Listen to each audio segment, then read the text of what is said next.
Hello, hello, hello.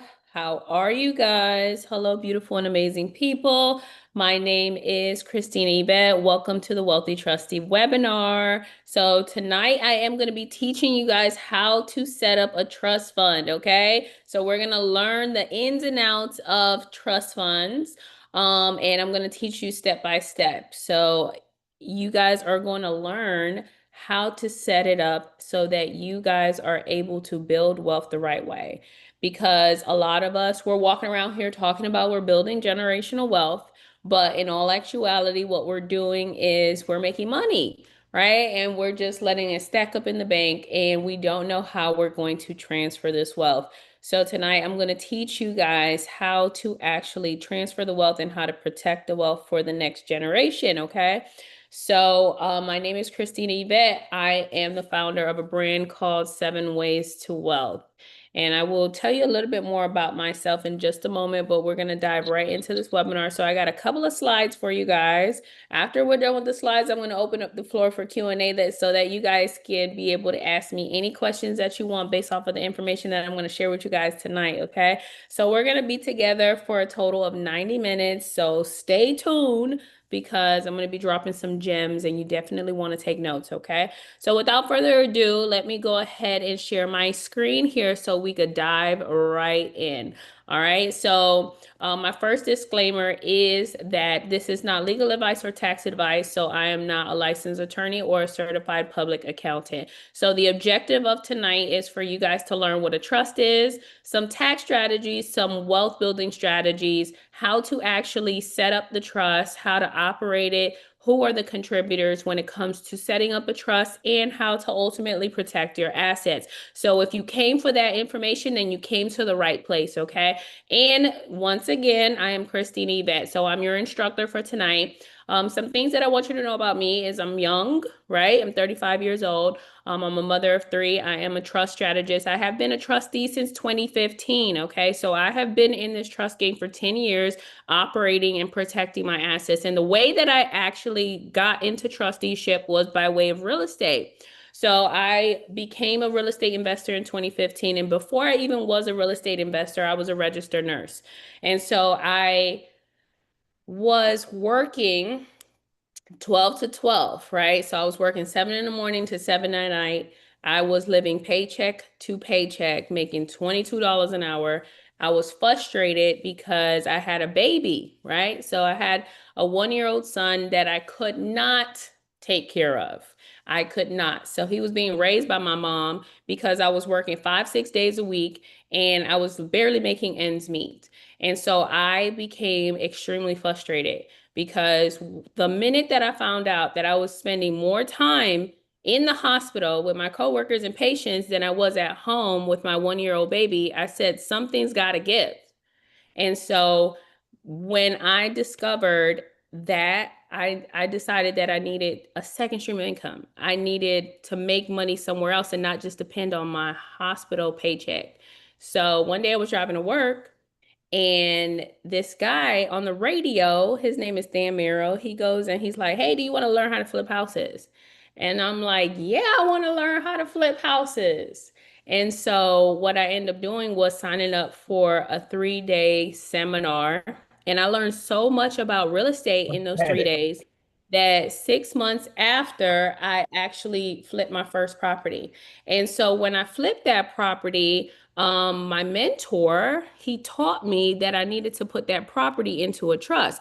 And so, mind you guys, this was 10 years ago. So I was 25 years old, got my first property, renovating it. Contractors and all these people are in and out. And I didn't know that somebody could easily slip and fall and take this property away from me. And so the minute that I found out, I was like, oh no, I need to put this property into a trust. I need to protect it because I'm not going to allow somebody to take something away from me that I worked so hard for, right? Remember, this is my first property. I'm new to this whole thing about real estate investing. And so that's what I did. I set up that first trust and I placed that property into the trust, and I have been operating within trustee ever since.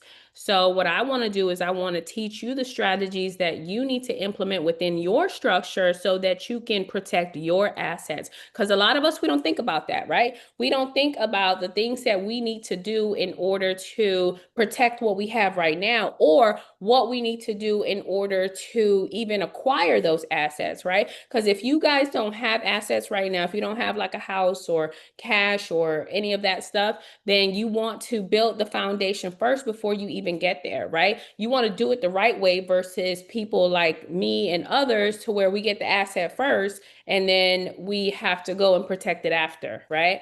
So without further ado, let's just dive right into the presentation, okay? So the first thing that I want to teach you guys is what is a trust, right? Because a lot of you guys, you hear the word trust, right? You hear the word trust fund and you really don't know what it is. So a trust is an entity. You are an entity. I am an entity, right? A trust is an entity. So a trust is a living, breathing entity just like you, which means that a trust can do anything and everything that you can do, which is extremely powerful. So there's no real limitations to what a trust can do. So for example, if you can build credit, a trust can build credit, right? If you can buy a house, a trust can buy a house, okay? So just know and understand that, because a trust is one of the most powerful entities in the world. And so if you create this powerful entity, you can navigate it just like how you've been navigating yourself. So just think about duplicating yourself, right? How much faster and how much efficient you can build wealth, but with a second version of you, right? So now that we know that it is an entity, how does it come into existence? How do we actually create it, right? Well, this is what we call a contractual entity, meaning that it comes into existence by way of a contract. So a trust is actually a contract where you have two parties involved, which we'll talk about those parties in just a moment, but you have parties involved and they come into an agreement, they express it into a contract, we legalize that contract, we can now start operating that contract, okay? So it's extremely powerful for you guys to know this. Now, there's some sections of the contract that I want to quickly explain to you. The first one is the declaration. So when you're creating this trust contract, you need to declare what it is, right? Because there are several different types of contracts. So which type of contract is this, right? So we're going to declare that this is a trust, right? So that is what we're creating. We're creating a trust by contract, okay? And we are also declaring what we're not creating. So we're going to declare that this is not a corporation, it's not an LLC, it's not a partnership, it's not a joint venture, it's not any of those other types of contracts that you would also typically see, okay? So that's the first thing. The second part is the actual indenture. The indenture is the actual agreement. That's where the terms and conditions are. That's where the bylaws are. That's where you're going to put the rules and regulations of how you want this trust to be operated, okay? Because ultimately what you're going to do is you're going to create this trust, right? And the trust is designed to outlive you, but you got to put the rules and regulations inside of the trust. And that's what the indenture is, okay? So now that we have a better understanding about what a trust is, let's talk about the different parties involved in the trust, okay? The first party that I want to address is the grantor. The grantor is the creator of the trust. Sometimes you might hear other terms, which are settlor or trustor, okay? And so that just still means grantor or creator, okay?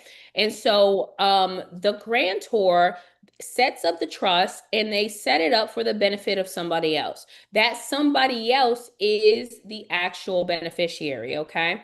And so they'll donate to the trust, okay? The next party that I want to address is the trustee. That is the controller of the trust. So that is the individual who's going to be operating the trust on a day-to-day basis, okay? So they have full control over the assets. They're managing the trust. They're doing the hiring. They're doing the firing. They are giving distributions to the beneficiaries, okay? They're the people that when you actually have to carry out a task for the trust, who has to sign on behalf of the trust, right? Because although the trust is a living, breathing entity, it needs someone to actually control it. And so that is who the trustee is, the person who is going to be controlling the trust and carrying out all the terms and conditions that you put inside of the trust, okay? All those rules and regulations, the trustee is the one who's going to be carrying those out, okay? Now, the next party is the beneficiary. So the beneficiary is the inheritor of the trust. So those are the entities or individuals that are going to be receiving the assets that are inside of the trust once the trust is terminated. But while the trust is still in full operation, the beneficiaries are going to be receiving distribution. They're going to be receiving gifts from the trust, okay? They're going to be receiving money from the trust, okay? So that is who the beneficiaries are, okay? Now, there are several different types of trust. I will tell you, there are hundreds of different types of trust. So you have to do your research. You have to do your due diligence to figure out what is the best type of trust for you. What is the best type of trust for your family? What is the best type of trust for your business or the organization that you want to run, right? So what I want to do is I want to tell you several different categories that trust fall under. The first category that I want to share with you guys is express versus implied. An express trust is a written trust, okay? So that means that it's on a contract, it's in black and white, it's tangible, you can feel it, you can see it, it's on paper, you actually physically sign it and get it notarized, okay? And the other type of trust is an implied trust. That means that when you had that meeting with the other party, everything was verbal and it remained verbal, and there was nothing that was in writing or on paper, okay? The second category that I want to tell you guys about is simple versus complex. So a simple trust is shorter in nature, okay? So that means that there's less provisions. Those provisions are the sections and articles inside of the trust, which are the terms and conditions. So there's less rules and regulations.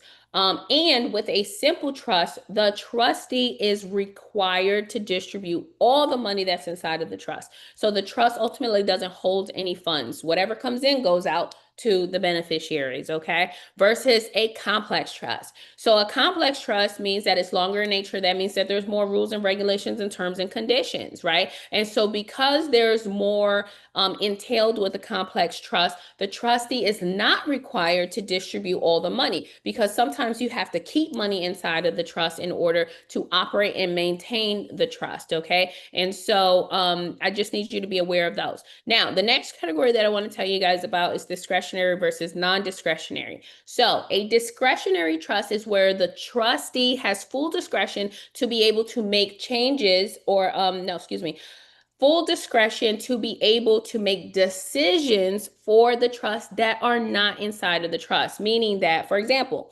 let's just say that the trustee wants to go and buy crypto tomorrow, but inside of the trust, it doesn't say anything about cryptocurrency or Bitcoin or XRP or anything like that.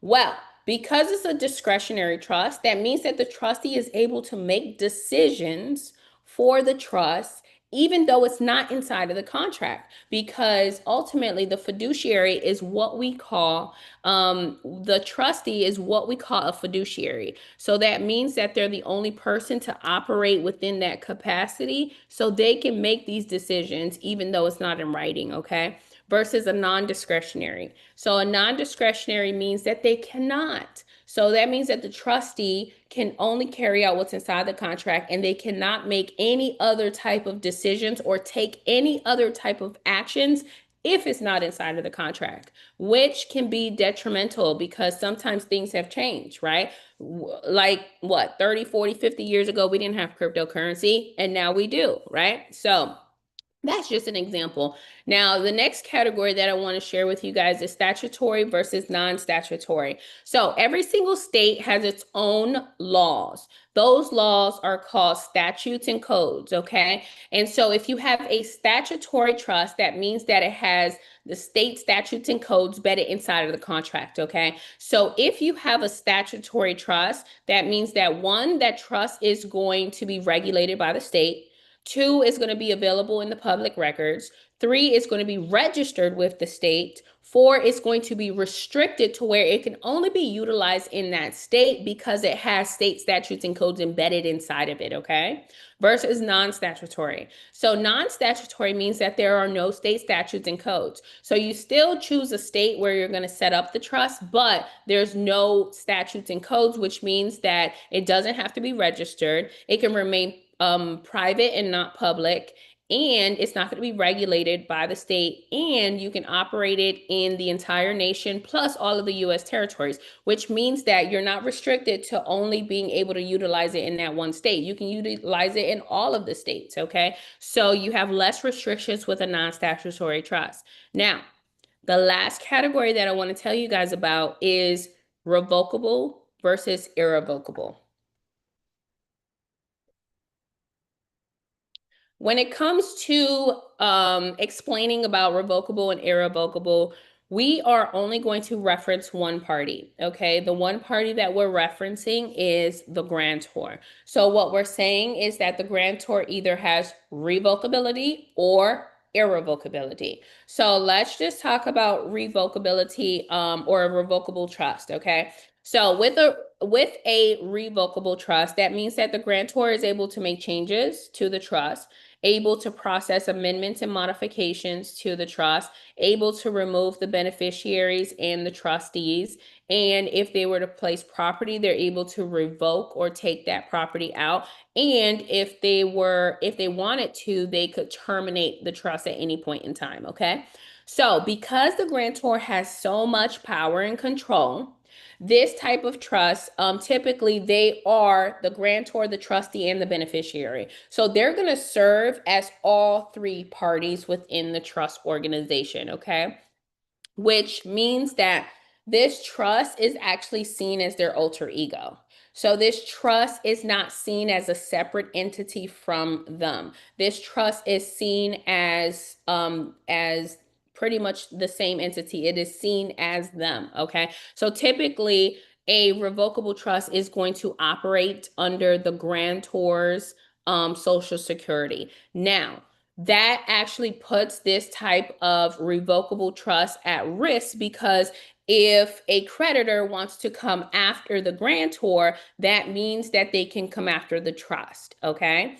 Because the trust is not seen as a separate entity. So if they want to come after the trust, then that means that the assets inside of the trust are not protected. So unfortunately, with a revocable trust, the assets are not protected. So the only thing that a revocable trust actually prevents you from experiencing is probate. And sometimes it doesn't even prevent you from going through probate, okay? So now the risk then becomes, if a revocable trust is sued, then what can happen is during that lawsuit, the judge can actually force the trustee to bring the trust to court. So then they will pierce through that type of trust, the revocable trust, and now that trust becomes a part of the public records and it's no longer private, okay? So that is a risk that you take with that type of trust. Now, on the contrary to that, you have an irrevocable trust. So with the irrevocable trust, the grantor, the trustee, and the beneficiary are three different people. They are not the same person. So the grantor has no power and no control. The trustee has all the power and all the control. So if creditors come after irrevocable trust, it is very challenging for them to be able to do that, right? And so your assets are actually fully protected with an irrevocable trust, because grantors that are going, excuse me, creditors that are going after the grantor, they cannot come after the trust, because an irrevocable trust is a separate entity from the grantor. An irrevocable trust is a separate entity from the trustee. So personally, if you guys have creditors coming after you, then they cannot penetrate through your trust, which is good, right? And so with irrevocability, what we're saying is that the grantor cannot make any changes to the trust, cannot terminate the trust, cannot remove the beneficiaries or the trustees, and ultimately cannot terminate the trust or take back assets that they've placed inside of the trust, okay? So with this type of trust, if it was to end up in some form of litigation, the judge would decide not to pierce through an irrevocable trust, which means that you get to remain private, right? So if the trust is pierced during court, that means that now it becomes a part of the public records, which is detrimental to you, to the beneficiaries, to everyone, because now they know what's inside of the trust. They know who the beneficiaries are, and they're going to know all of the assets that you have inside of the trust, which is not what you want, okay? So you do not want your trust to end up in court and to be pierced and to end up in the public records, okay?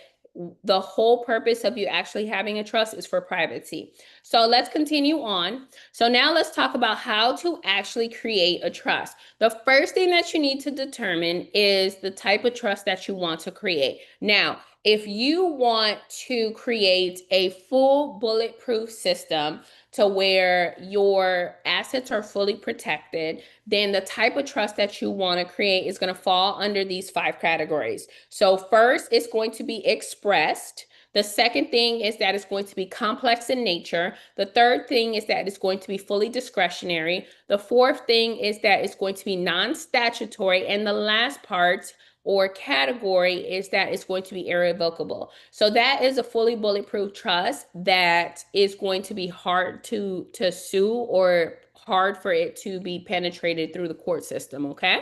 Now, you need to determine, once again, the best type of trust for you and your family. Number 2, after you have determined the type of trust that you want to create, the next thing that you need to do is you need to actually name the trust. So you are going to name the trust just like how you have a name, just like how you named your children, okay?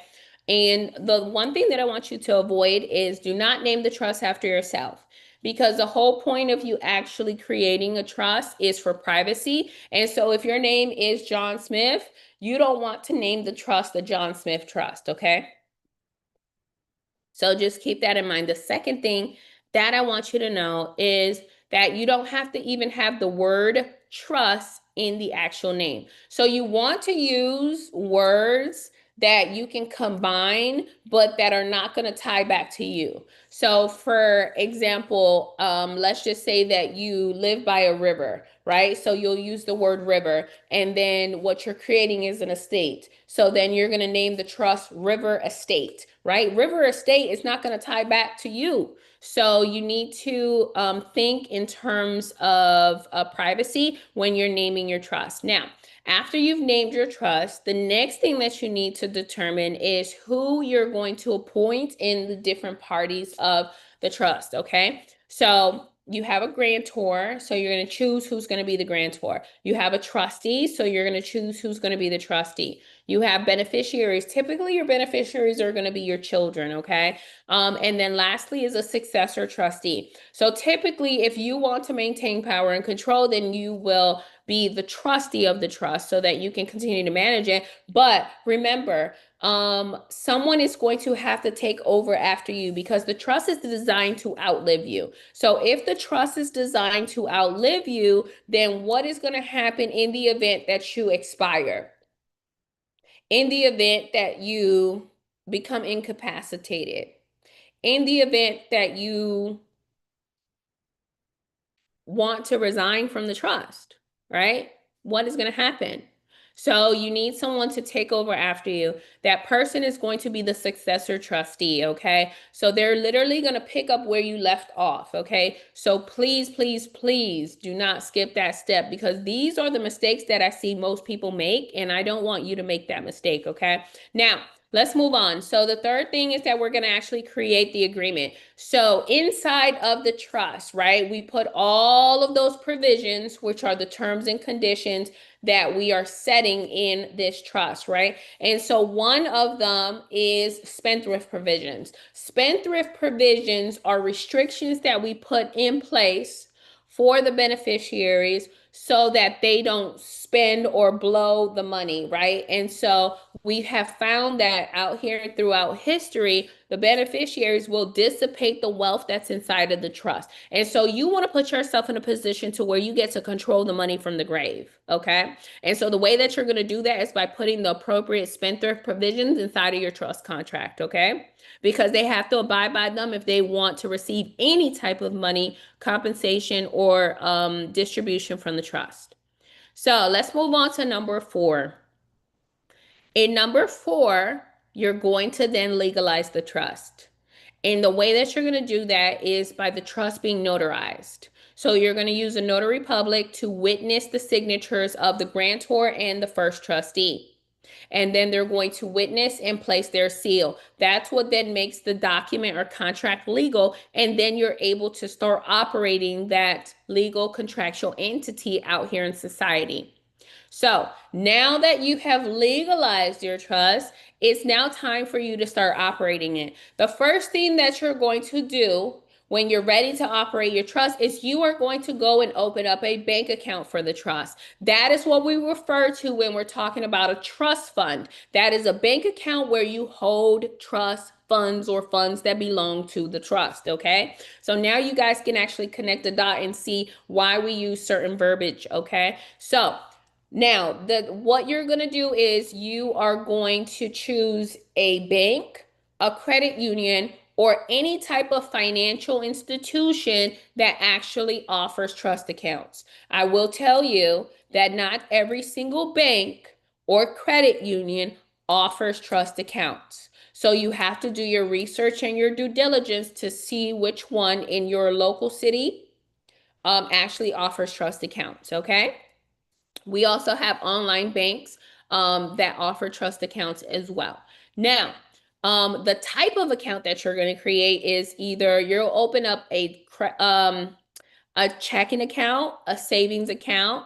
You can do a money market account. You can do a traditional brokerage, and you can do a cash management account. So those are several different types of accounts that will be considered as a trust fund, okay? And this bank account is going to be in the name of the trust. So there are two pieces of information that you need to bring with you when you go to open up this bank account. The first one is the certificate of trust. So the certificate of trust is proof of identity that the trust actually exists, okay? So just like how you walk around with a state ID or a driver's license, the trust also needs to walk around with something similar, which is the certificate of trust, which has the name of the trust, the date of birth of the trust, the EIN number, and all these other different pieces of information, okay? Now, that's the first thing that you need to bring with you. The second thing that you need to bring with you is the employer identification number that was issued through the IRS.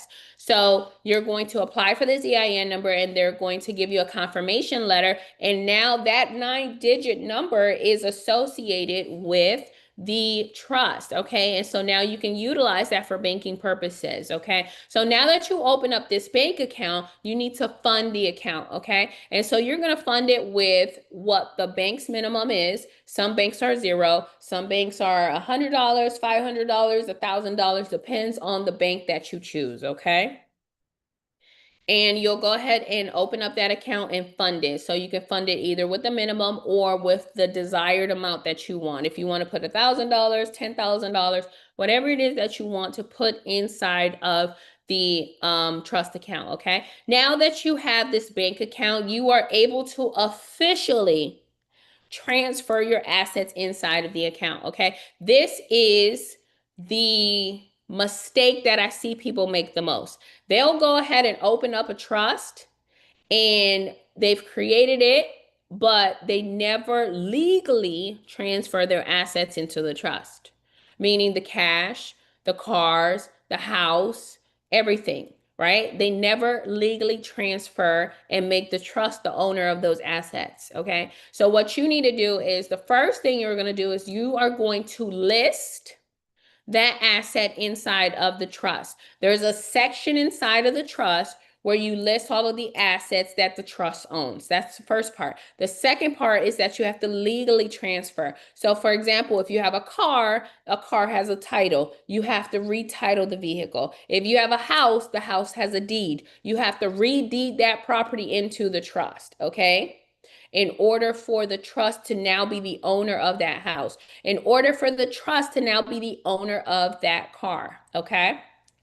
All right, so the next thing is asset protection. So a trust can protect you from a lot of things. And just to mention a few, the trust can protect you from bankruptcy, from divorce, from foreclosures, from heavy taxations, from lawsuits, and from probate. So let me just mention a few of them. The first one I want to discuss is a divorce. Why? Because unfortunately, a lot of people don't know that a divorce is a transfer of wealth, right? So a divorce is where you have two spouses, right, that they're actually going to court. And in that whole entire situation, they have to disclose all of their assets and all of their liabilities, right? And so how unfortunately, sometimes one spouse will end up with everything or half, and the other spouse will end up with nothing or half, right? And so you got to protect yourself from a divorce. So the way that you can do that is by setting up a trust, placing assets into the trust. Why? Because in the event of a divorce, let's just say 5 years into the future, your spouse changes, right? In the event of a divorce, what's going to happen is everything that's in your personal name is going to be tied into that divorce, right? So whatever it is, your 401k, your pension, the cash that you have in your checking account, right? All of your credit card bills, all of that's going to be tied into the divorce. But they cannot pull your trust into the divorce. Why? Because you are not the trust, and the trust is not you. And the trust owns a house, has $500,000 in the bank account, and a car, right? And so they cannot touch it. So that is the type of situation that you want to ensure so that your assets are protected in the event of something like this. The second thing is lawsuits. A lot of us don't understand that we are living in a sue-friendly country. And we're not walking around here thinking that we're going to get sued. And that is actually what you need to be doing. You need to have in the back of your mind the knowing that people want to sue you, because that's what it is. Everyone wants to sue you. Your brother wants to sue you. Your neighbor wants to sue you. Your best friend wants to sue you. Your employer wants to sue you. Your employee wants to sue you. Your tenant wants to sue you. Everyone wants to sue you. And so the last thing that you want is for you to wait until you're getting sued to protect yourself from a lawsuit. So let's talk about this, right? Let's just say that you are a business owner and you have, a company. And let's just say that you're running this company and it is an LLC, right? What does LLC stand for? You guys come off mute, let me know. What does LLC stand for? Limited liability. That's good. Who said that? Limited liability. Okay. Company. Luciano? Is that how you say it? Luciano. Yeah. Luciano. Luciano said it. Who else said it? Limited liability company. Okay, Kevin said it. Shall. Is it Gail? Shall. Shell? Shell, hi, beautiful. Okay, Shell said it. Okay. All right. So you guys are so right. So an LLC stands for limited liability company, right? And so when you hear the actual words that are used in LLC, what do you automatically think when you hear of limited liability? Liability. Limited protection. Limited protection. Exactly. I love the way that you guys are putting this. So if the company, the LLC, the limited liability company, if the company has limited liability, who do you think has the other half of that liability? You do. Oh my gosh, this woman is a genius. Exactly. Exactly. You guys are so right. I'm serious. I'm dead serious right now. Serious as a heart attack. This is important. So, yes, you guys have liability. So let's just talk about it really quick, right? So if you have this LLC and you're out here conducting business, right? So let me just ask you guys, like, what kind of businesses do you guys run?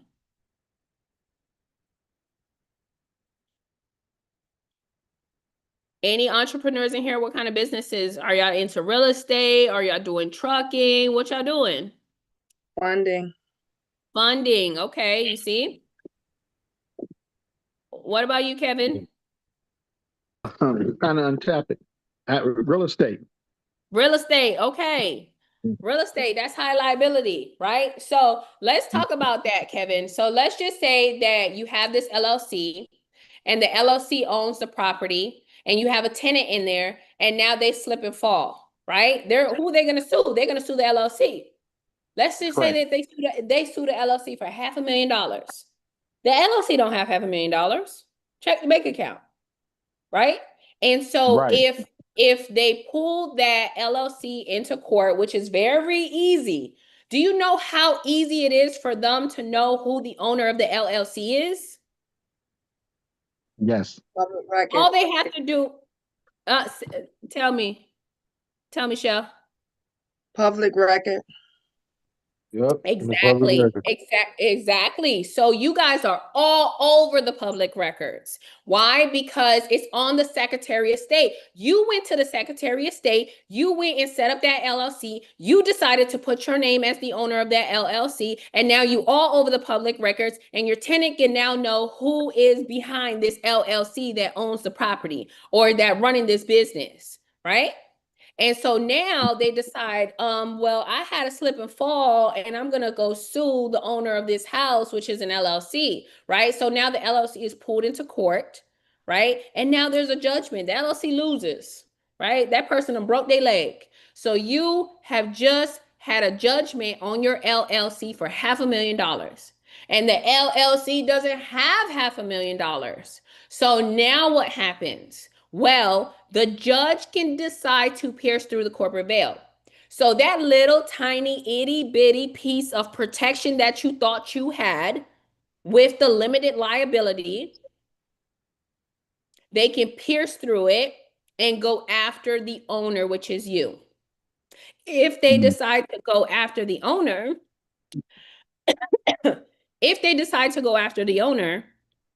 then what's going to happen? That means that they're going to go after you for everything that's in your personal name. So if you have bank accounts in your personal name, they can garnish the entire bank account. If you have a W-2, they can go ahead and garnish your wages. If you have a house, primary residence where you, your spouse, your kids live, they can seize that asset. They can seize everything that you have. Why? Because you have a judgment, $500,000. So unfortunately, we need to snatch your house away from you. Unfortunately, we need to garnish your entire bank account because you have a judgment. Why? Because you're the owner of the LLC and the LLC just had a lawsuit. You do not want to be the owner of your LLC. Okay, you are doing yourself a disservice. You are doing your family a disservice. That's a dangerous game. So what you want to do and what you need to do is you need to have a second layer of protection. So that means that you need to have something in between you and the LLC. So what's going to be in between you and the LLC? Take a wild guess. Trust. Who said it? Irrevocable. Oh my God! Exactly. Exactly. So you want to have a trust on the LLC directly. Okay. So an entity has to own that LLC, which is an entity. An entity owns another entity, right? That entity owns it and manages it, right? And that is what you want because that is going to protect you just in case, because you are operating a high liability business. Just in case somebody decides to sue your LLC, then guess what's going to happen? They're going to have to go after the trust. And if there's a judgment, and if the judge decides to pierce through the corporate veil and go after the trust, you are operating the trust like a holding company, which means that you don't have no cash in the trust, right? You're not offering any products or services with the holding company, right? And so what end up happening is you could just bankrupt the trust and walk away. So you need to keep that in mind because we are talking about asset protection. And a lot of us, we don't think that our business is an asset, but it is, right? How is it that you're making your bread and your butter? How is it that you are generating the revenue in order to take care of your family? All right, so let's dive right back in, okay? So Protect yourself from a lawsuit, okay? The next thing is, I have another question for you guys, right? The next thing is you want to also protect, for example, your properties, right? So let me ask you, if you have a primary residence, right? You have your house. Hold on, let me come back over here. So let's just say that you have your primary residence, your house, right? Last time I checked, you the owner of your property. If you didn't wake up tomorrow, how do you think that property, that piece of real estate, that house is going to be transferred to your son or your daughter or the person that it needs to be transferred to? Through probate. Exactly. Exactly. So, what does that mean, right? That means that in order for that property to be legally transferred, it's going to take the actions of a judge. That means that you're going to be pulling your entire family and everyone into the court system through probate court, right? Is that what you want? No. You mean to tell me that you're leaving it up to a judge that doesn't know you, a judge that doesn't know your children? You're leaving it up to them for them to make the decision if your son or your daughter will receive your property. Do you know No that our way. primary residence is our biggest investment? We working so hard, 40 hours a week. We covering our mortgage. And you telling me that if anything happens to you, your kids are not going to get your house? Do you know how many people's houses are being taken away, meaning auctioned off by the county? You can't leave it up to chance because a lot of people, I'll tell you this, right? A lot of people, they think that, oh, I have a will, right? They think that the will is the end all be all. They're like, oh, I have a will. And inside of the will, I put that my son is going to get my house. And I only have one child. So that means that he's just going to get everything. That is the biggest lie that we have bought into.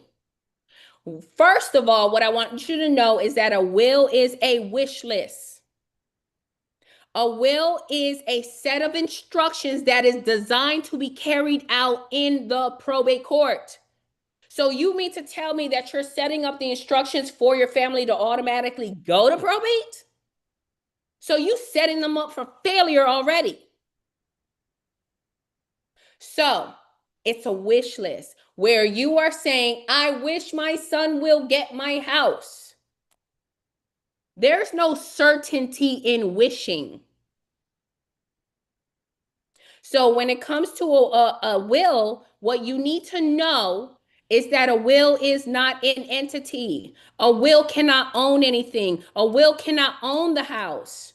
A will cannot hold any funds. But a trust can. A trust can own the house. A trust can own the bank account that has the money. Oh, trust is an entity. That entity is designed to outlive you. So you mean to tell me that if I don't wake up tomorrow, the trust is still going to be here? The trust is still going to exist? The trust is Yes. still going to own the house? That's the way you want to set up yourself, right? Instead of avoiding. So let me explain to you guys what probate looks like, because a lot of us, I swear, I talk to hundreds and hundreds of people, right, per week. And a lot of people don't even know what probate is. They've never even heard of it, okay? So let me break this down to you briefly. Now, probate is when you have to go through the family court system in order for your assets to be transferred, right? And so let's just say that you have a house, a car, and cash, right? $500,000, right? And so you did not wake up tomorrow. And unfortunately, you did not set up a trust. You only had a will because you thought the will was good enough. So what is automatically going to happen is the state where you're resident, they're going to create an estate for you. So let's just say you're a resident of Texas. Texas is going to create an estate for you. And so when they create that estate, they're going to name it after you. So they're going to name if your name is if your name is John Smith, they're going to create the John Smith estate, right? So they actually create a living entity for a dead person. Okay? So keep that in mind. Now, you have your estate and what's going to happen is they're going to transfer all of your assets into that estate that they created for you. Now tell me, at the end of the day, you're going to have an estate anyways. You're either going to let the state of Texas do it for you, or you're going to take back control, get your affairs in order, and create your own estate now while you're living. Because at the end of the day, you're going to have an estate anyways. Now, let's talk about what happens when you let the state of Texas do it for you.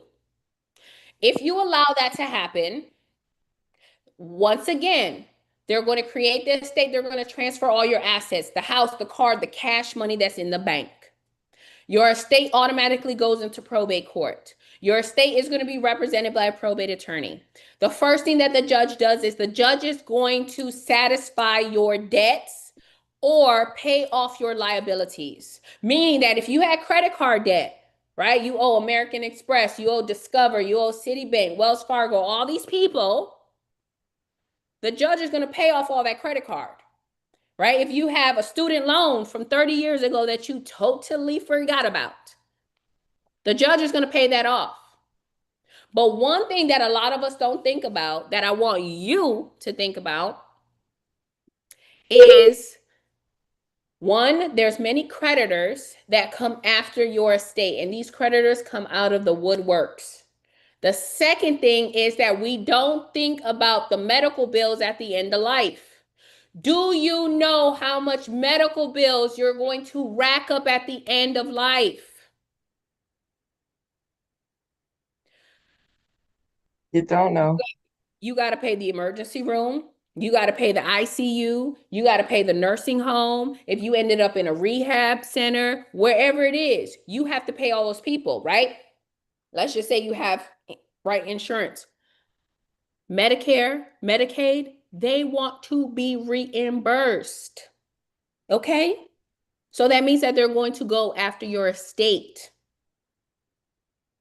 So if they go after your estate, let's just say that that you don't have enough cash in the estate to cover, the liabilities. What do you think the judge is going to do? Somebody come off mute. Let me know what you think the judge is going to do if you only had, 50,000 in the account and all of these medical bills came out of nowhere. Don't sell your Sell your house. home. Oh my gosh. Listen, I'm with y'all. Listen, you Mhm. guys are hot tonight. Yes. The judge is going to liquidate your assets. And I'm telling you, the first thing that's going to go is they are going to sell your house. I've seen it. I promise you, I see it all the time, all the time, all the time. The judge is going to liquidate your assets. The judge is going to sell your house. Why? Because you don't have enough money in the bank to pay back Medicaid. And the state need to get paid, right? You think the state is going to just let you off scot-free? No, no, no, no, no. Not if you have a house sitting right there on Main Street. So your house is now going to be for sale, right? Just go look on Zillow. See how many houses you see for sale on the market that's in probate. Okay? That wasn't the decision of the son or the daughter. That was the judge's decision. Which is unfortunate because now you telling me that my son and my daughter now has to fight inside of the probate court for my house. They got to fight for mom and dad's house. Unfortunately. And why is this happening? This is happening because we didn't have our affairs in order. And so, unfortunately, our children are losing their inheritance. They are literally not getting their inheritance. So, at the end of this whole probate process, right? After the judge is done satisfying all your liabilities, right? So, meaning the judge paid all your debt, the attorney fees are all paid, then you got probate court fees. That's taken out of your estate too. And then whatever is left over is what your children get. Your children get the leftovers, which is highly, highly, highly, highly, highly unfortunate. When I tell you, you are doing your kids a disservice because they are not receiving their inheritance or they're not receiving what they should have received. Why? Because we dragged them through the whole probate process when probate was avoidable. So did you guys know that you could avoid probate? We do now. Okay, hello. Okay, I love that. I love that. So one thing that you need to know is that we're all going to go through probate unless we have a trust. A trust is the only way for you to avoid probate. That is the only entity that will not be pulled into probate court. A corporation, straight to probate. An LLC, straight to probate. A a trust, no. Okay? So, what you need to do is you need to create a trust. Because at the end of the day, if something happens to you, your children are grieving. You have to allow them to grieve instead of you pulling them into the probate process, instead of you pulling them into the court system for them to start fighting. And sometimes they fight each other. Not only are they fighting the court, but they fight each other. Yeah. Right? And so, now let me explain what it looks like when you have a trust, right? So let's just say that you have a trust, right? So that means that you got your affairs in order, you set up your trust, you transferred the house, the car, and the money in the bank into the trust. And now you're operating the trust as a trustee, right? If you don't wake up tomorrow, guess what happens? Everything is safe. Yes, everything remains intact. And the reason why everything remains intact is because one, the trust is an entity. The trust, when you set it up for 100 years, right? The trust is designed to outlive you. And remember, you appointed a successor trustee, someone to take over after you in the event that something happens to you. So if you don't wake up tomorrow, your successor trustee is going to pick up where you left off and continue to operate the trust. Your assets are going to remain intact and continue to be owned by the trust. Your children are listed as the beneficiary. So that means that they're going to be able to receive those benefits or distribution or money and income from the trust. And they get to grieve in peace.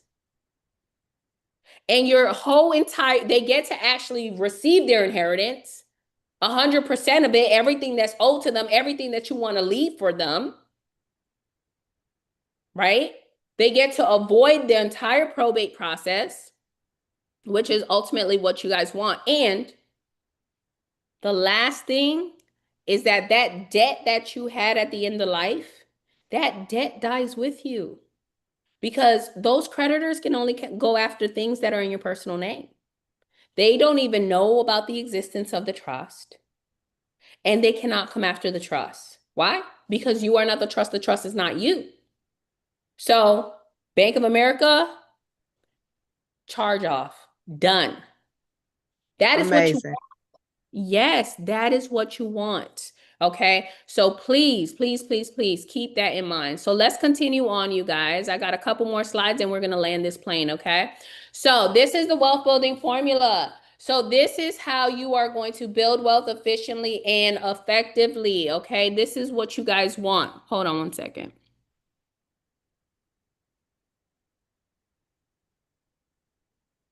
All right, so I have three pillars here. I have structure, I have credit, I have invest. The first one is structure. If you do not have trust within your structure, you need to get restructured. Now, when you are putting together your structure, you always want to have a for-profit and a nonprofit within your structure. So these are the trusts that I recommend, okay? Remember, a few slides ago, I told you about that bulletproof trust, right? Impenetrable. That is what you want, right? So the first one that we're going to discuss is the business trust. Remember, we want our LLCs and our corporations to be owned by a trust so that the trust is 100% liable for the LLCs. So how are we going to do that? Well, if you already have an LLC, what you need to do is you need to do an amendment to the Articles of Organization. That means you need to go down to the Secretary of State, tell them that you want to make changes to the articles, and then you're going to remove yourself as the authorized member. You're going to add the business trust now as the new authorized member. Once they process that amendment, now you have removed yourself from the public records as the owner, and now the trust legally owns that LLC. That is what you want to do because now the trust is going to be acting as a holding company. And the trust is designed to hold other legal entities. Okay. So you're going to operate this trust as a holding company to where the trust doesn't have any products or services, doesn't have any employees. The LLC does all the heavy lifting.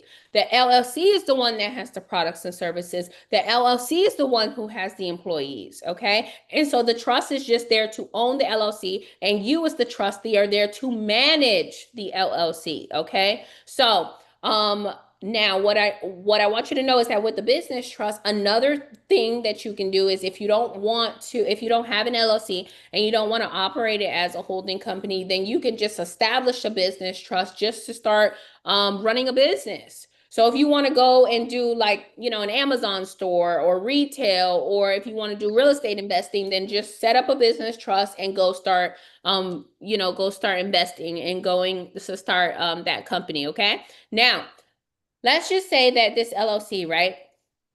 It generates $100,000. Well, what happens is that LLC can transfer all of that money into the business trust, right? Because all of that money can then go as a distribution into the business trust because the business trust is the owner of the LLC. Okay. So now you have that money that has been generated by the LLC and it goes straight into the business trust. So on the LLC side, it's a 0% tax liability, right? Because all the money went to the owner. So now all that money is at the business trust level. One thing that I need you to know is that a business trust is a for-profit entity, okay? And it's going to file taxes, right? It files a 1041. So you as a human being, you file a 1040. A trust files a 1041. So you can already see the separation between you and that entity, okay? So that's a beautiful thing. Now, the next thing that I need you to know is that with these trusts, one thing that I absolutely love about these trusts is that when it comes to operating it, right, whatever is coming in, whatever money is coming in, you're going to spend the money first and then you're going to be taxed on the leftovers. That is extremely powerful, right? So you mean to tell me that the business trust just got $100,000 in income and I get to spend the money first and whatever's left over is what I pay in taxes? That's powerful, right? So let's just break it down. So out of that 100,000, let's just say that it costs about $30,000 in order to operate the business trust, right? So as far as management, administration, everything, utilities, whatever it is, right? So now you have 70,000 that's left, right? And so normally what would happen is you would pay taxes on the $70,000. But a trust is beautifully designed to where it has beneficiaries. And you can distribute to the beneficiaries, and any amount that you distribute to the beneficiaries is tax deductible. So you mean to tell me that if I take this 70,000 and I give it to the beneficiaries, then the trust doesn't have to pay taxes on it? Yes. So now what we do is we actually make the family trust the beneficiary of the business trust. And the reason we do that is because a lot of us, as I mentioned, we're business owners and entrepreneurs. And so we're out here conducting business so that we can provide for our family. Okay. And so that's why we set it up that way, to make one entity the beneficiary of the other entity, okay? So now let's go back to the business trust, right? Remember, this is a for-profit entity. It has to pay taxes. We had $100,000 that came in, $30,000 went to OPEX, operating expenses. We had $70,000 that's left that we now are going to distribute to our family trust. And so now we fully deducted the whole $100,000. 30 went to operating expenses, 70 went to distribution. So we have a 0% tax liability. So we're done paying taxes and we paid 0 taxes, okay? So now let's move on to the family trust. So the family trust is designed for your personal assets, meaning that the assets that have nothing to do with business, right? So that could be your primary residence, that could be your crypto portfolio, your stock portfolio, your insurance policies, that could be anything, okay? Right? And so your children are going to be the beneficiaries of your family trust, okay? And so what happens here is that, remember, we had $70,000 that was distributed. So that means that 70,000 went from the business trust into the family trust. And so now the family trust is a for-profit entity. So whatever income that comes in, so that 70,000 is considered income to the family trust, whatever income comes in, the family trust has to pay taxes on it, has to file that 1041. So 70,000 came in and now the family trust has to pay taxes. And guess what? You spend the money first and you're taxed on the leftovers all over again. So on the family trust level, we're going to spend the money first. What does that look like? Well, what does it look like in order for you to provide for your family? Right? So you have tuition, groceries, mortgage, property taxes, utility bills, gasoline, car note, maintenance, all kind of stuff, right? And these are all a part of the operating expenses and administration expenses, okay? So now you got this 70,000, let's just say it costs 60,000 in order to run the family, right? So now you automatically deduct 60,000 from the income of the 70,000 and you have $10,000 that's left. So you, the family trust, will have to then pay taxes on that $10,000, right? And so the taxes are not going to be much. They're only going to be probably about $1,000, but what you can do to bring it to another level is you can do a charitable contribution. So a charitable contribution is where you're going to donate whatever's left over. So whatever's left over, that $10,000 that's left over, you're going to donate it to your tax-exempt nonprofit charitable trust. Okay? So we're done with the family trust, right? So we had 70,000 that came in, 60 went to a tax deduction for our operating expenses, and 10 went to a donation to our charity, okay? And so we have a 0% tax liability. We're all done paying taxes for the family trust. Now we're gonna move on to the next trust. So the next trust is our nonprofit tax exempt trust, okay? So this trust is designated as a 508c1a, which means that it has an automatic exemption for not having to file for a 501c3 with the Internal Revenue Service, okay? So that means that this type of trust is automatically exempt from federal income taxes. Why? Because there's a separation between church and state. And so this trust is considered a faith-based organization. It can be considered as a church as well. It can be considered as a ministry, a charity. It could be for education reasons. It doesn't have to be for religious reasons. So with this type of entity, as long as you're operating it the right way, then you do not have to pay taxes on money that comes into the organization as long as it is labeled as a donation or a tithe, so, or a gift. So if it's labeled as those things, then you don't have to pay any federal income taxes, right? If you do have money that comes in and it's labeled as an income, then you do have to pay taxes on anything over 5,000. So it's very, very, very important how you document the money that is coming into this nonprofit tax exempt organization. Now, one thing that the IRS will allow you to do is the IRS will allow you to donate up to 60% of your annual gross income to your charity. Okay, so let's just say that you have a W-2 job. Let's just say that you make $100,000 per year. The IRS will allow you to donate up to 60% of that 100,000, which means 60,000. So that means that you are going to transfer or donate $60,000 to your charity trust, right? And so now, instead of you being taxed on your entire annual gross income of 100,000, you're only going to be taxed on whatever's left over, which means that there's only 40,000 in taxable income that's left over.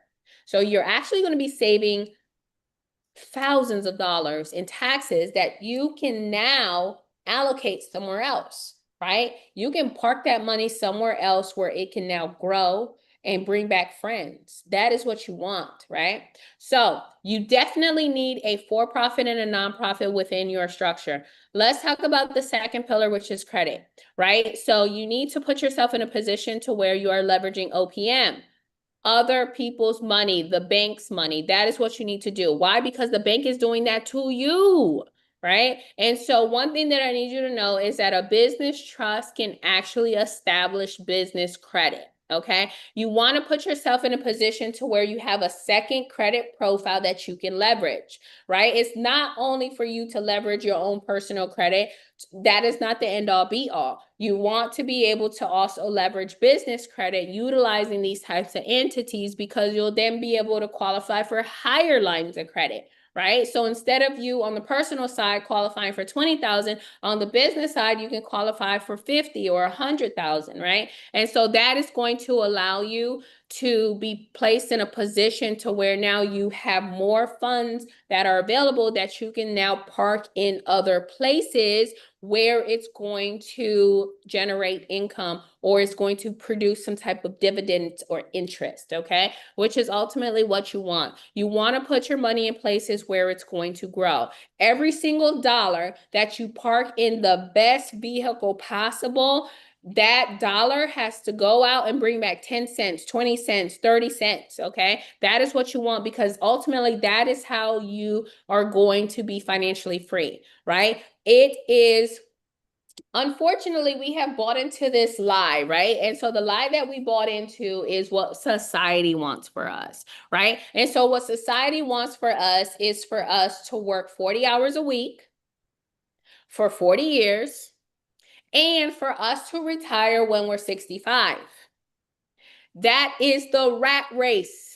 Okay, that is truly what it is. And so we need to get off of that hamster wheel and we need to now start living life on our own terms. Okay, and so that's going to require a mindset shift. That is going to require us to do things differently. That is going to require for us to be able to gain this knowledge, but not only to gain it and sit on the fence, for us to be able to apply the knowledge, for us to be able to implement these strategies so that we can have the freedom that we want, so we can have the freedom that we need. Listen, when I tell you that you do not have to trade your time for money, you do not have to work for money, I'm really, really, really being honest with you, being transparent with you.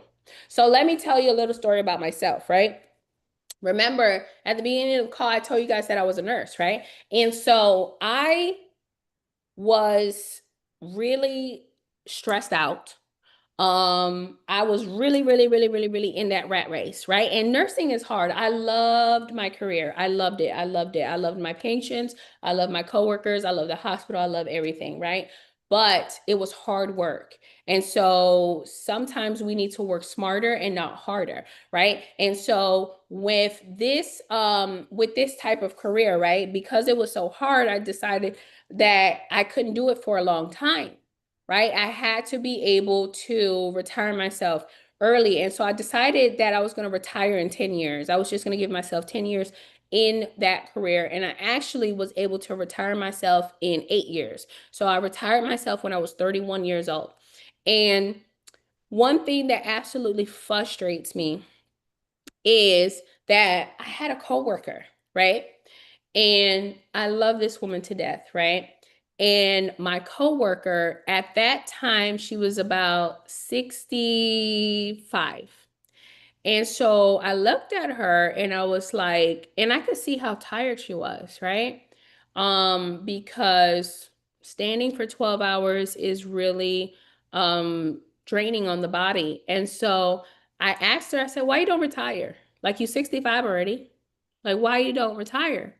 And so she's like, no, I'm not ready. And I said, why are you not ready? And she's like, because if I wait until I'm 67 and a half, I will get a couple more dollars in my Social Security. And I was like, okay. And so unfortunately, she was depending on what she was going to get from Social Security. And that is what society wants for us. Society wants us to depend on Social Security, knowing that it's highly unlikely that Social Security is going to be around, right, in the next 20 years. So, with that being said, unfortunately, she never made it to 67 and a half because one day she was so tired at work that as soon as she got off her shift, um, and drove away or got into her car, as soon as she got into her car, she ended up hitting the tree right in front of the hospital and she died on impact. She never even made it out. And I think about that all the time. And I just want you guys to know that there's other ways of doing things. You do not have to wait until you're 67 and a half. But it's going to require you to sacrifice. It's going to require you to study. It's going to require you to think differently. And it is so scary. It is the most frightening thing to take that leap of faith. It is the most frightening thing to even make the decision that you are going to rely on you for your retirement and not on the government, the military, or Social Security. So, abundance, prosperity, financial freedom, all of that is your birthright, but you need the tools. So, I'm going to share some of those tools with you. Now, let's talk about invest.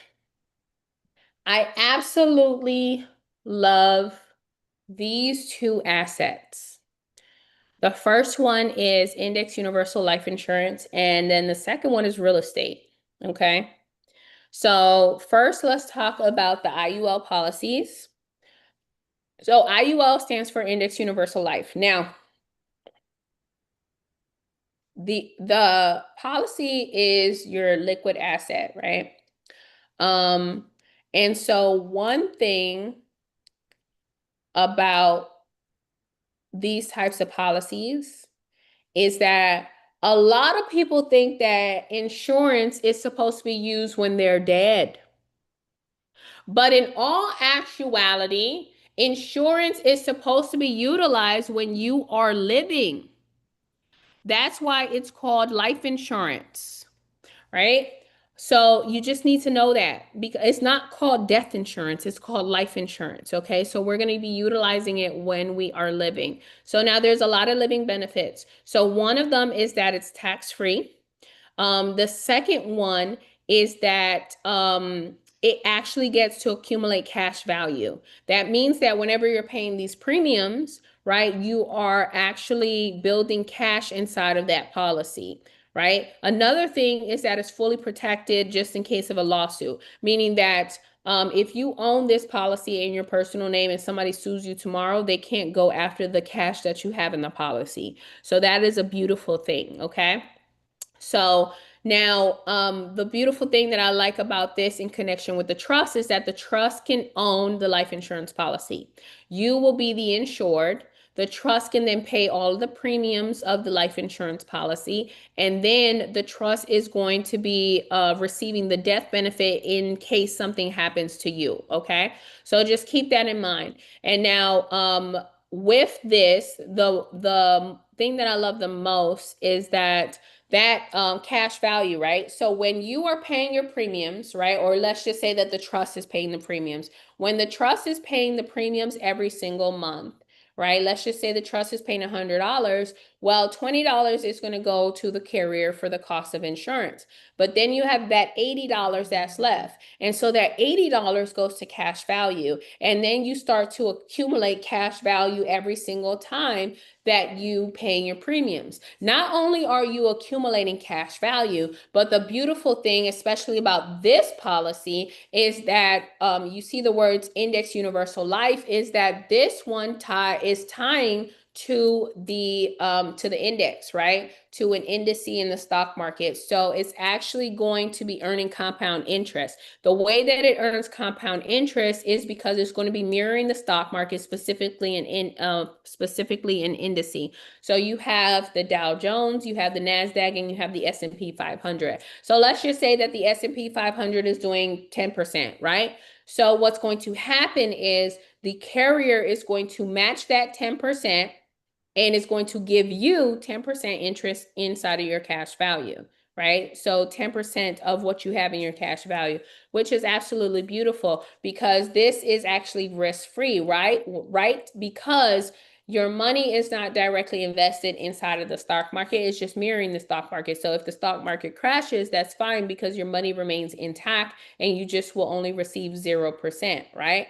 So that is one of the beautiful things about like risk versus rewards when it comes to this type of policy. Okay. And we'll talk more about it in just a moment. But the next thing I want to tell you guys about is real estate. So what you want to do, I absolutely love real estate. And I need you to understand that a trust can own real estate, right? A trust can get a mortgage. A trust can get a home equity line of credit, right? And so the way that you want to set up your entire distribution system is you want the trust to sustain itself, right? You do not want to be pouring in your W-2 money into the trust, okay? That's not ideal.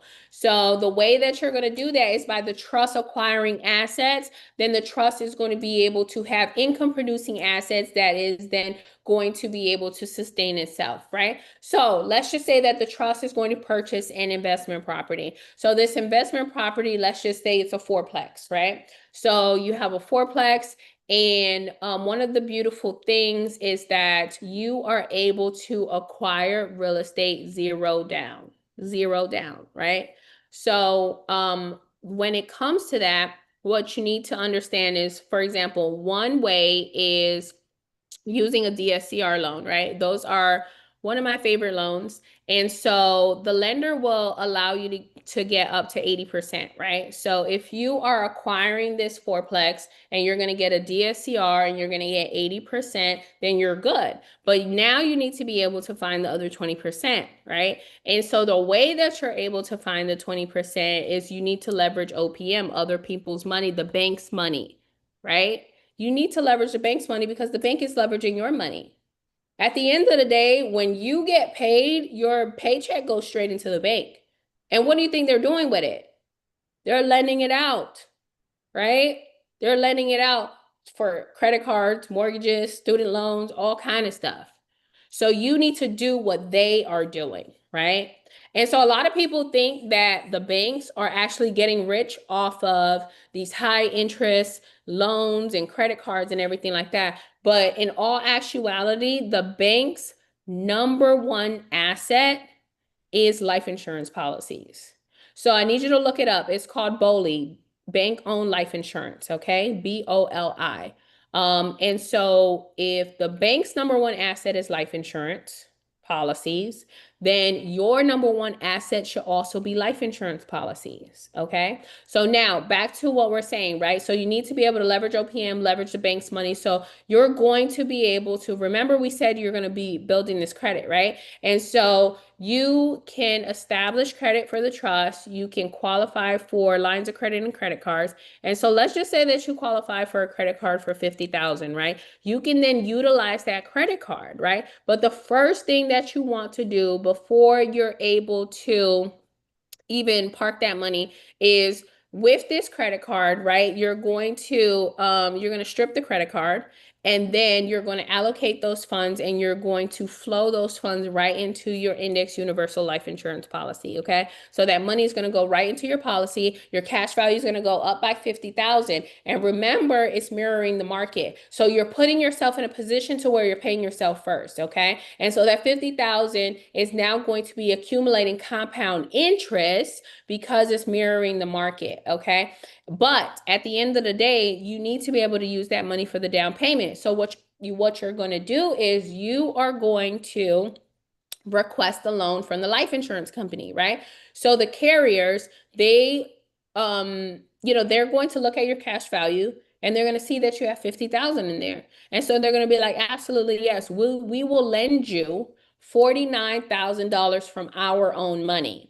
Okay, so that means that the carrier is going to issue you a check or a direct deposit from their reserves, from their money. So your 50,000 is still sitting inside of the life insurance policy, still making compound interest and still making money, right? So you've parked it in a place where it's actually bearing fruit, okay? Which is what you want. And so now they did a direct deposit for the 49,000, and now you're able to use that money for the down payment that you need, okay? So now you just acquired this fourplex with 100% financing because you did a DSCR loan for 80%, and then you stripped the credit card and used that money from the credit card for the other 20%. But what you need to know and realize is that that money, you parked it in two places. You parked it into the life insurance policy, and now it's going to be earning 8, 9, 10%, depending on what the market is doing. And now you parked it into real estate. And this real estate is what? Multifamily, and it's going to be an income producing asset, right? That is going to be paying you on the first of every single month, right? So you parked it in two places where it's actually working for you. This is what I've been trying to tell you, that you need to park your money in places where the money is working for you and you don't have to work for it. Okay? So with that being said, now let's talk about this, right? So you just acquired real estate zero down. So you did not use any of your own money. So now it's the first of the month and you're collecting rent. What is the first thing that's going to happen? What is the first thing that you're going to do? Pay the credit card. Okay, okay. That's a good one. Anybody else? Any other guesses? Place the funds Pay in the card. index universal life insurance. That's a good one. Exactly. So I like that. So think about this. I need you to have a mindset shift. I need you to always be thinking this way. It is going to take a hot minute, but once you get it, you will become financially free. You need to pay yourself first. So that is going to require you to park that money somewhere else before you pay the bills, right? And so you just have this fourplex, right? And so money is coming in, right? So let's just say the fourplex. You're getting $2,000 each door. You got 4 doors. That's $8,000, right? In rental income. That $8,000 is going to flow into your life insurance policy first before you pay any bills. Okay, so that $8,000 goes straight into the IUL policy, and then you're going to turn around and borrow it back out. Okay, so they're going to give you, maybe they give you 7,500, okay, out of the 8,000. So now they direct deposit $7,500 into your account, and now you're able to deploy that money somewhere else. So your 8,000 is still sitting inside of the policy, earning compound interest, right? And so it's working, and you borrowed out the 7,500 from the carrier so that you can now cover the mortgage, and you can now cover the credit card, and whatever's left over is going to go right into the trust fund and sit there for administrative expenses. So that is how you're going to be able to create this entire distribution system to where the trust is able to sustain itself, and then you're going to build it up, rinse and repeat, so that it can sustain you, your entire family, and the many generations to come. This Got it. is what generational wealth looks like. So let's continue. All right, so have you ever asked yourself, how am I going to transfer this wealth, right? So I'm working so hard. How am I going to transfer this wealth? How is this wealth going to reach my children's children?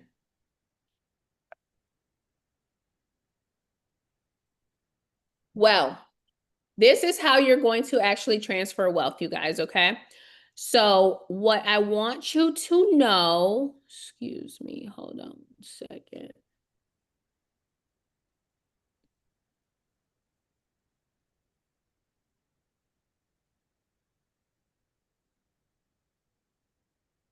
Sorry about that. What I want you to know is that I need you to put yourself in a position to where you own nothing but control everything. And that is so powerful that I'm going to repeat myself. You need to put yourself in a position to where you own nothing but control everything. That is how we define stewardship, where you're a good steward of the assets that God has placed in your control. Okay? And so you're guiding the wealth, you're securing the wealth, you're conserving the wealth, you're preserving the wealth, you're protecting the wealth, right? Versus ownership. Everybody that's on this call, if you don't have a trust, you're operating in ownership, which means that you have once again bought into the lie that society has taught you guys, which is what? What is the lie? The lie is, I am the proud owner of my house. I got the house with the white picket fence, right? I got the car. I got the bank account with my name on it, right? You have bought into that lie. Ownership is not what you want, right? Because you have to understand, what is the goal here? The goal is, for example, with your house, right? If you don't wake up tomorrow, that house is still going to be there. That real estate is still going to be there. That land is still going to be there. That property is not going anywhere. That property is going to outlive you, my friend. So you need to understand that your goal is that you want to have full control over that real estate and that property now while you're living. That's what you really want. It's not ownership. It shouldn't matter that your name is on the deed. It only matters that you are in full control over this real estate, this property, this bank account, this money. So stop operating in ownership, because what you truly desire is to operate in stewardship. And that is how you're able to transfer wealth. And that is how you are able to reach those goals. It's with a trust, right? So now, when it comes to transferring wealth, the way that you're going to do this is you're going to set up a trust. The trust has what we call TCUs, trust certificate units. Trust certificate units are the same thing as stock certificates. So you know how stock certificates represents ownership in a corporation? TCUs represents beneficial interest in a trust. So what's going to happen is when you set up this trust, you're going to have 100 TCUs, trust certificate units, that you're then going to give away or disperse to your beneficiaries, to your children. Let's just say you got 4 kids, right? You can distribute it like 25 here, 25 there, 25 here, 25 there, right? However you want to distribute those trust certificate units. Now, remember, it's 100 trust certificate units. That's representing 100% of beneficial interest in the trust. So, for example, if the trust is worth $1 million and I'm one of your beneficiaries and I got 20 units, that means that my 20 units right now is worth $200,000 because the net worth of the trust is $1 million. That is what that looks like. Okay, so that is how you want to transfer wealth. Now, the next thing is, when was the last time that we said to ourselves, you know, I want to preserve this wealth, right? I want to make sure that it lasts the second and third and fourth generation. Do we ever even think about that? When I tell you that that is not something that's in our forefront, when I tell you that we walking around lying every day talking about we building generational wealth when we know damn well that the money is not going to last the second or third generation. Do you know how many times do we see it where celebrities, these famous families, these athletes, how many times do we see it to where they blow their wealth in their lifetime, or it barely reaches the second generation? Why do you think that happens? That happens because they did not have the tools for preservation. There's 2 tools that you need for preservation. You need a trust. That's first and foremost. The second thing is you need those life insurance policies. It's so vitally important. Why? Because you have to understand, if you have a trust, right? The trust insures everybody or everything. So the trust insures all of its assets. The trust has a house, so it has homeowners insurance. The trust has a car, so it has automobile insurance. The trust has cash money in the bank, so the trust has FDIC insurance. And you have to understand that the trust also has human assets. Who are the human assets? You, your kids. Beneficiary. Beneficiaries, there we go. She said it. The beneficiaries. So if the trust is going to insure all of the human assets, it needs to. Why? Because if anything happens to you, the trust is devastated. Trust me. The trust is devastated. The trust is suffering. The trust is experiencing a loss. The trust needs to be compensated for that loss. So that means that the trust is going to receive that death benefit. Why? Because the trust is going to insure your life. The trust is going to insure the lives of the beneficiaries, and the trust is going to insure the lives of all of the future beneficiaries. Those future beneficiaries are what we call trust fund babies. That means when a baby is born into the trust organization, they automatically become a beneficiary, and the trustee automatically takes out a life insurance policy on that baby as soon as that baby's 30 days old. Amazing. And then guess what happens, right? So now you have this trust fund baby that's born into the trust. They get a policy when they're 30 days old, and now the trust is paying the premiums every single month. And guess what's happening? It's accumulating cash value every single month, and then it's compounding and earning interest because it's tracking the S&P 500, which is phenomenal. Now, let's just say that this trust fund baby grows up, right? Let's just say that they're 18 years old, right? And they're ready to go to college. But the first thing that they need before they go to college is they need a set of Hot Wheels. So normally, that trust fund baby can go down to the dealership. They can go and purchase a car, right? They can get into financing, start paying 30% in interest for a $30,000 car, $1,000 a month, something crazy.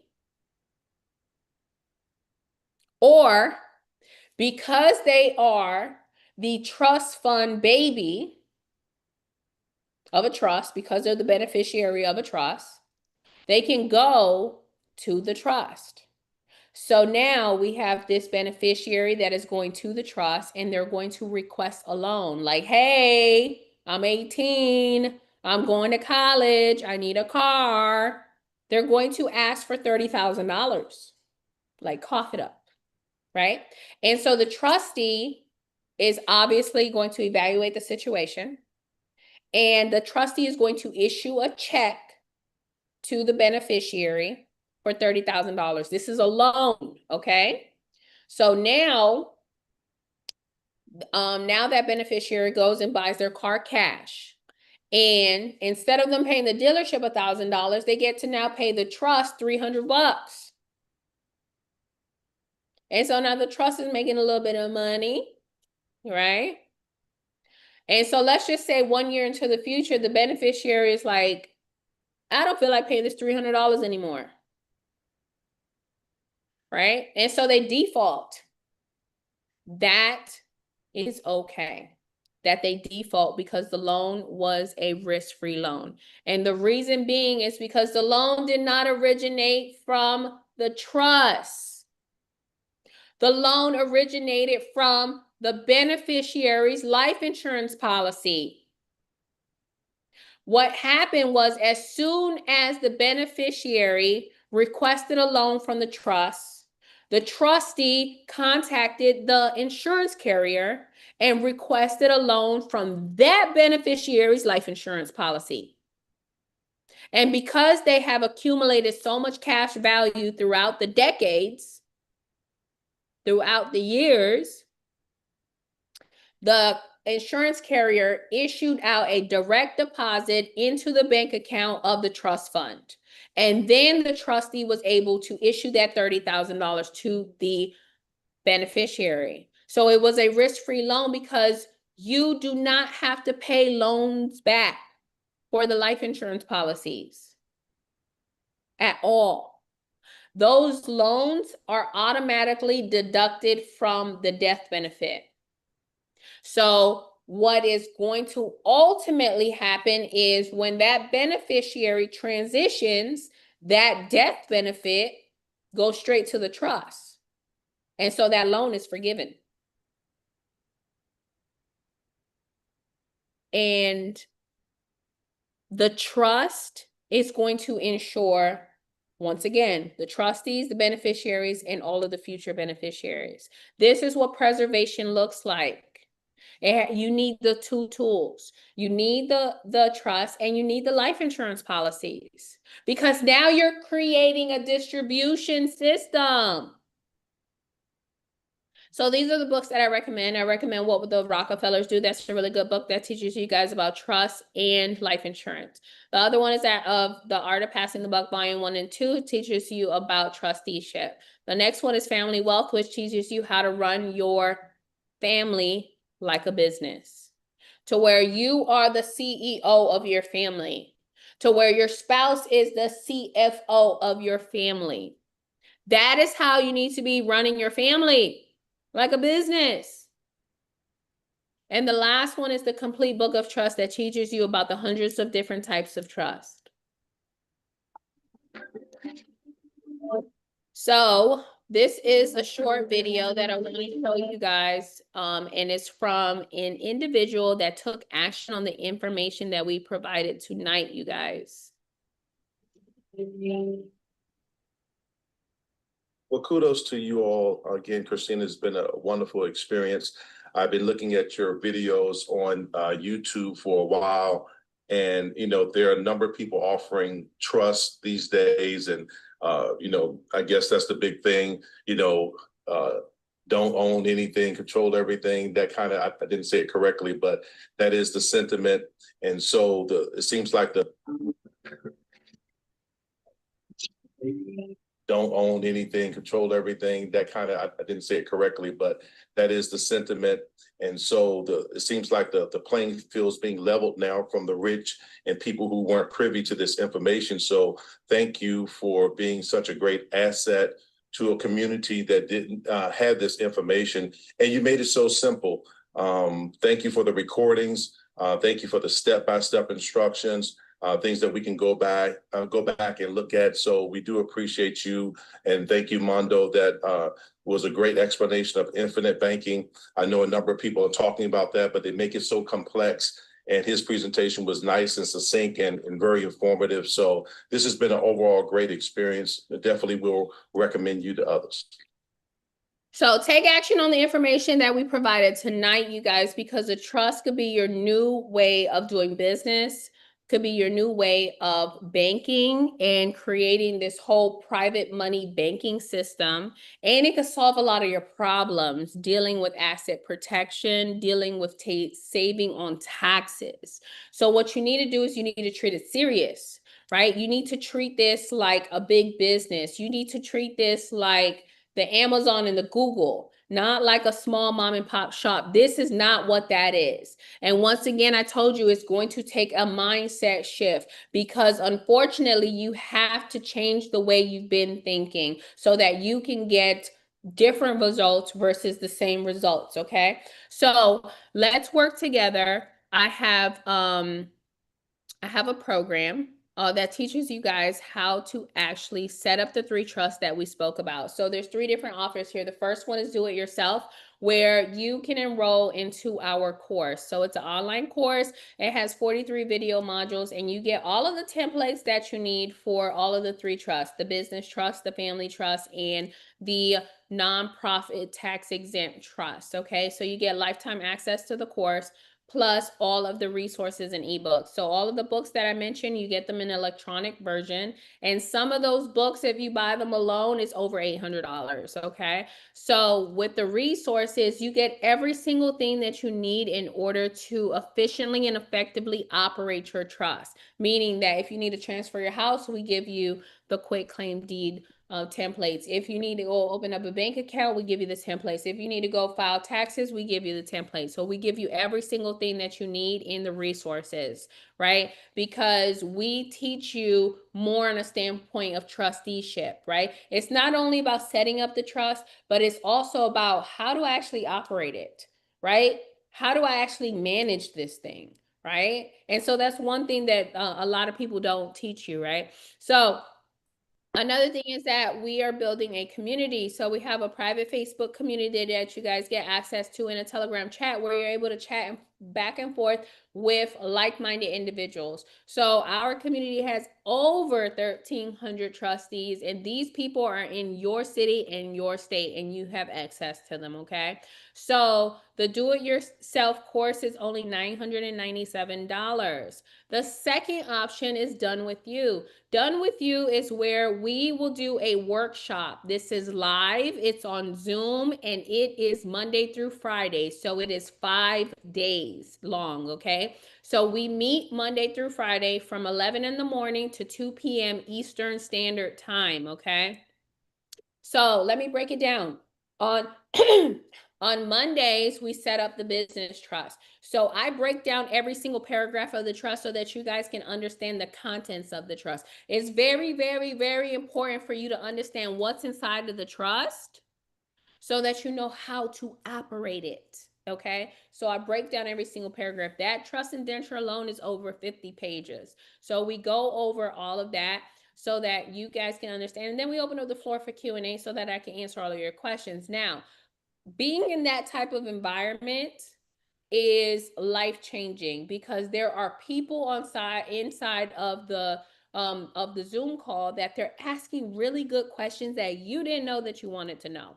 So you actually get to learn more being in those group calls, okay?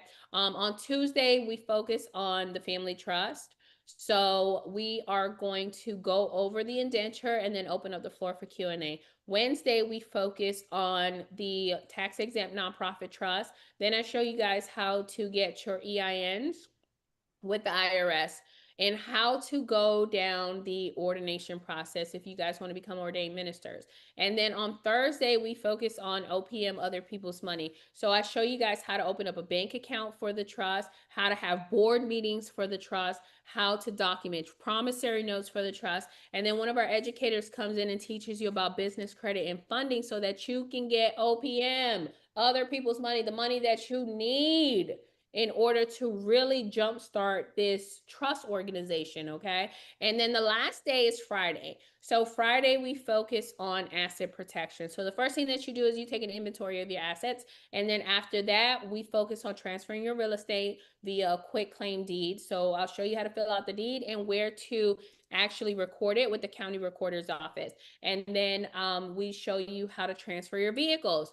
So we go and execute a bill of sale so that you guys could submit it with the DMV. And then we show you how to transfer your LLCs and corporations. So we go through the business purchase agreement and then the amendments on the Secretary of State, okay? And then the last part is our CPA comes in and teaches you about trust taxes, and all of the tax questions that you have are answered, okay? And we go through that 1041 form that I told you guys about earlier. So after that, we just dive into Q&A to answer any and all questions that you have. So if you want that type of accountability to actually make sure that you're doing it the right way, and for us to actually be able to assist you, to review everything for you, then the workshop is definitely the way to go because it's hands-on. And so with the workshop, it's only $2,500. And then the last option is done for you. So with done for you, oh wait, hold on. For the workshop, I want you to know that we're actually in a workshop now. So the workshop started on Monday. So today's the third day. We have 2 more days. We have Thursday and Friday if you guys want to jump in. If not, then the next workshop, we do them every 4 weeks. So then the next workshop is going to be in January, okay? It would actually be January 19th to the 23rd. Now, the last option is done for you. So done for you is where you actually want to be hands off. So that means that you actually don't want to set up the trust yourself. So me and my team will be able to set it up for you. So that means that we'll set up all 3 trusts. We will apply for your EINs and we'll transfer all of your assets into the trust. Okay. So you get individualized support with me and my team. And so we go through your entire structure and we strategize and we make sure that everything is exactly where it's at. So it's really customized for you, your family, and your business, okay? And so that's for individuals that either don't have the time or they're not tech savvy or they have multiple assets. They want to make sure that everything is done correctly and they want us to be able to do it for them.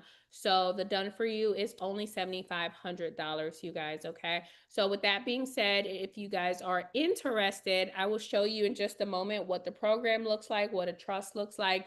And you guys can visit wealthytrustee.com. You can send us a text. So you can text the word trust to 305-749-9215. And then you can also send us an email and visit us on social media. And so for those of you guys that are on the call right now, what I will do is I will allow you guys to receive 20% off of our program prices if you use the discount code TRUST20 in the next 24 hours, okay? So let me show you what an actual trust looks like, and then I'll show you what the program looks like, and then we'll dive into Q&A so I can answer any and all questions that you guys might have. So this is what a trust looks like. Everything that you see in red is what you customize for your organization, okay? And so as I mentioned, I break down every single paragraph, every article, every section so that you guys can understand the contents of the trust, which is the most important thing, okay?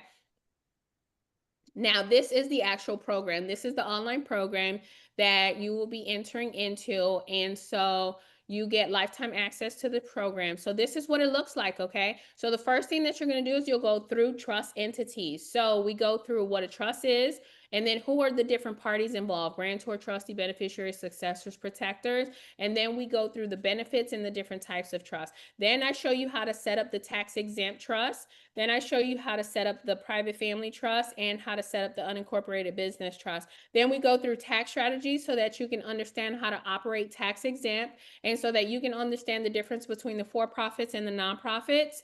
And then we go through asset protection, where you take the inventory of your assets, and then you learn how to create a bank account, a brokerage account. You learn how to transfer your house, your cars, your insurance policies, your businesses, and how to have board meetings. Do you know how many people are operating entities like LLCs and corporations and never had a board meeting?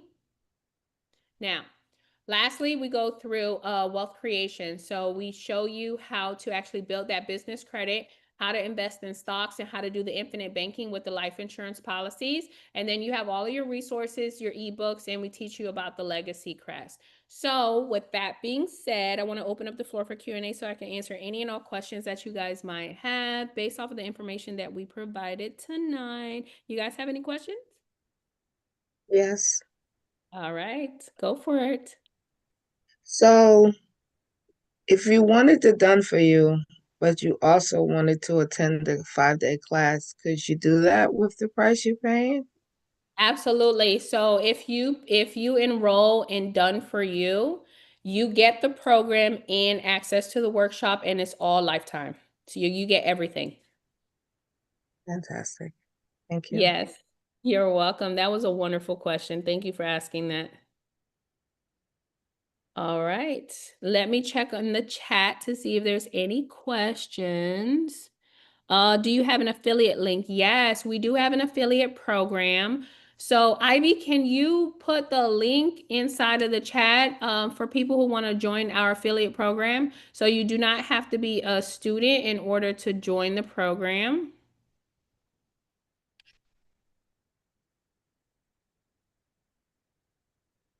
I have another question. Oh, yes.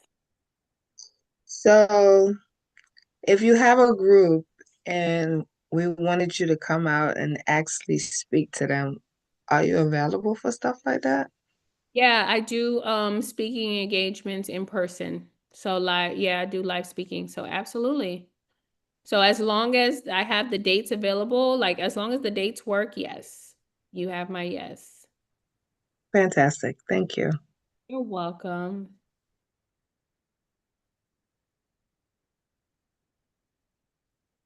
All right, let me see. Is this trust available in Canada? So this is actually a domestic trust, and so it's designed to be utilized in the United States and all the US territories. Do you suggest once getting your birth certificate for ourselves and others certified to put it into the trust? Yeah, that's a good idea, that once it's authenticated, it can go into the trust. All right. And the last thing that I wanted to mention is that we do have payment plan options available if you guys are interested. You won't get access to the program until you are paid in full. And if you guys want to enjoy the 20% off that was just offered, but you don't have the entire money to enroll, then you can place a deposit down of only $200, and that will be able to place your position in the system so that you can ultimately have the 20% discount. So, with that being said, do I have any other last questions? I'm so excited that you guys stayed throughout the whole entire webinar. Thank you, thank you, thank you for being here and asking good questions and participating. You guys were amazing. So, any last questions while I'm here, while you're here, before we go to bed? Let me check in the chat. Thank you. You're welcome. So somebody asked, what state do you suggest for privacy for creation? So all of these trusts are unincorporated, which means that you don't have to register them. They're non-statutory, which means that they don't have any state statutes or codes. So you get to maintain the privacy. So you can choose whatever state that you want. What you do need to be concerned about is in the event that someone tries to sue your trust, then they're going to sue your trust, and that lawsuit is going to be carried out in the state that you set up that trust, okay? So a lot of people like to choose states that have more favorable laws when it comes to lawsuits. So one of those states are Wyoming, another one is South Dakota, another one is Nevada. So you might want to look those up if you're concerned about that. So where do we go to reach out for an appointment? So you can send us a text message or you can send us an email in the wherever you were notified for this webinar. So or you can send us a text message to 305-749-9215 and we'll be able to send you the link. And now someone is asking about the bank accounts for the trust. So with the bank accounts, you can do them anywhere. So we have like online banks. So as long as just do your research to see which bank accounts offer trust accounts. So someone is asking about the replay. So we're going to put the replay in the chat. And then someone is asking about a 508c1a. So we spoke about the 508c1a, which is the tax exempt nonprofit trust. So what is your question exactly when it comes to that? Because I don't know what the question is. So it is included in the program. So you do get the 508c1a with the business trust and the family trust. So we just put the replay link inside of the chat. So you guys go ahead and click on the link. It is live streamed on YouTube. You can go ahead and subscribe to our YouTube channel. There's a lot of great free information on there regarding setting up trust. You are so welcome. Thank you, thank you, thank you to everyone who stayed on the webinar. You guys were amazing. I hope that you have a blessed and highly favored day, and we hope to see you inside of the workshop and inside of the program and to introduce you to the community. All right, bye everybody. Good night. Good night.